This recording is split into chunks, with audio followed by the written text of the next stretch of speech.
1.8 million Kenyans, there are about 20 million Kenyans. And what we've done is that we're going to stagger this number in the next 3 years. And we're going to start with what we're terming as priority group 1. These are Kenyans who will be vaccinated in the first phase.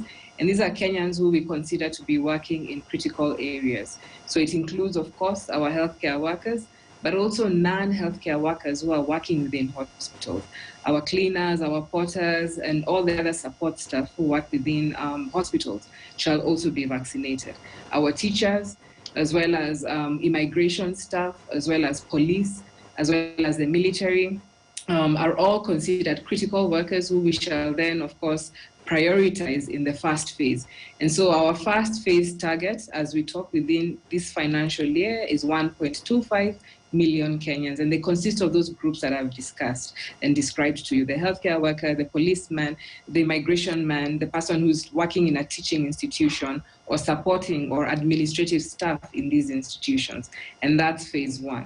Phase 2 would continue post this financial year all the way to December. And it's important to appreciate that these phases will continue to overlap. And in phase 2, we'll be focusing on those who are over 50 years of age. Because remember, COVID is a disease that really affects those who are over 50 years of age, and they are at high risk. And then, of course, phase 2 will also focus on those who are over 18 years of age, but have chronic conditions.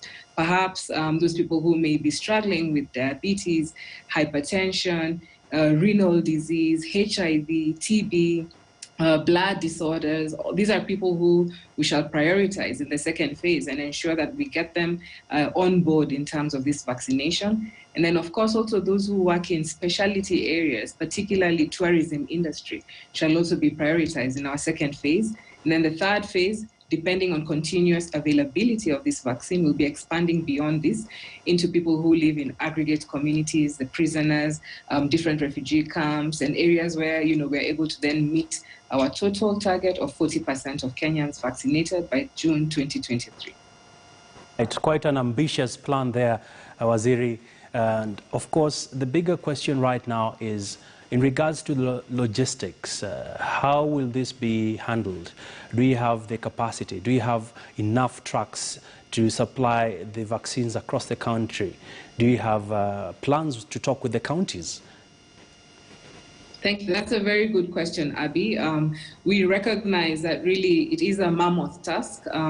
We've been watching different countries in terms of the progress that they're making, and indeed, this is not going to be an easy task. In terms of logistics and infrastructure, we have a plan set out. We've thought about the current infrastructure we have in the country, and one of the key principles that we will be deploying is that we are going to use the existing infrastructure as much as possible in order to be able to really leverage on those efficiencies that exist. And Kenya, for a very long time has been a country that has been undertaking vaccinations.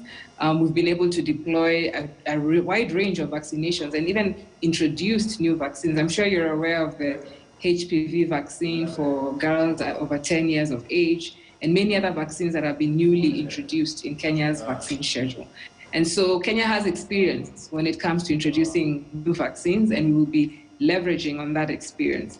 In terms of infrastructure, I think the first point, every time you're discussing an immunization program and discussing its requisite infrastructure, the first thing is, where are people going to be vaccinated? Where can a Kenyan walk in and find the vaccine ready and available for them?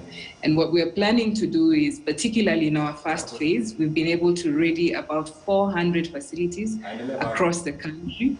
And these include both public facilities and private facilities. We'll be looking at our level 4 hospitals. These are the county referral hospitals, our level 5 hospitals, as well as our referral hospitals and other, same level tier private facilities. And that will be the first point where you can get your vaccination administered. In terms of knowing, as a Kenyan, how do I get there? Will there be a list or a schedule with my name? We're going to be utilizing different logistic information systems. We have one known as Chanjo, and Chanjo will be able to really administer for us the rollout of this vaccine. As a Kenyan, you'll be registered on Chanjo. You'll be given a date when you should present yourself to the facility. When you get to the facility, the healthcare worker will be waiting for you, and they'll be able to administer your vaccine. One of the important things to remember, and really, we're requesting each and every person in the country to be well aware, particularly those who will get the vaccines, is that you require 2 doses for this vaccine to be able to be effective. And so because you require 2 doses, upon presentation at the facility for your first dose, we'll be able to take your records, your information, and to be able to schedule you to come back for the second dose. And so phase 1 really is a focus on these 400 facilities. When we look at our cold chain infrastructure, which is a very important part, because these vaccines can only remain stable under certain temperatures and therefore can only remain effective if held under those temperatures.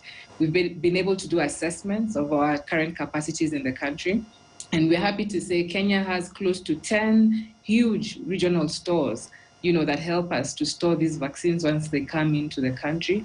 And these stores have the requisite infrastructure when it comes to the cold rooms and the freezers and the refrigeration.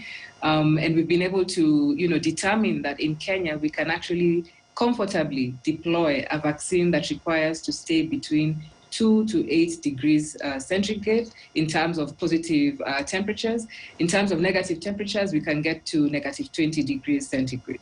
And when we look at the current vaccines that are available, particularly those that have already been pre-qualified by WHO, then already we can see that the AstraZeneca vaccine would be one of the ones that we'll be relying on because of the cold chain temperatures that it requires, as well as the Moderna vaccine, which can be able to be stable at negative 20. So as it stands right now, in terms of infrastructure, we are ready to go. Should we want to deploy Pfizer, should we be able to pick that as a candidate, we will require to invest a little bit more when it comes to, negative 70 degrees cold chain storage facilities. And that is a discussion that is underway to be able to determine perhaps this vaccine requires to be deployed in urban areas where that capacity may be available, as opposed to perhaps rural areas where the capacity that is there is that of 2 to 8 degrees centigrade. And then the most important thing, of course, is then logistics, moving the vaccines from the depots to the counties, to the sub-counties, eventually to the health facilities. And again, we'll be using the current infrastructure that we utilize, partnering with KEMSA, partnering with private sector to ensure that that logistic chain is, foolhardy from point of delivery all the way to the healthcare facility. And then, of course, perhaps what I would consider as a doctor most important would be the safety and the monitoring the effects of this vaccine. We have a very agile, robust monitoring and evaluation framework. Kenya has always adopted mechanisms to be able to assess vaccines and to look for any adverse effects that may come out. And so we will be rolling out such a structure, starting all the way from national government to the health facility. This will require a lot of engagement by county health officers, particularly the technical teams who conduct surveillance at the county level, as well as our faith-based organizations and CSOs who have long supported us when it comes to immunization. And so part of the questions that we will be asking will be, did you get a vaccine? Did you get a fever thereafter? Did you have any side effects? Have you been able to return to work? And all this data will be collected and, analyzed on a day-to-day, almost on real-time basis, so that we can ensure that every Kenyan is getting the vaccine in a manner that is safe and that we don't have any adverse effects. So there's a lot going, in the background, a lot of machines and clocks all working to ensure that the country delivers the vaccine in a manner that will be safe and effective for all. All right. Dr. Mercy, the other big question that many Kenyans would like to hear your stand on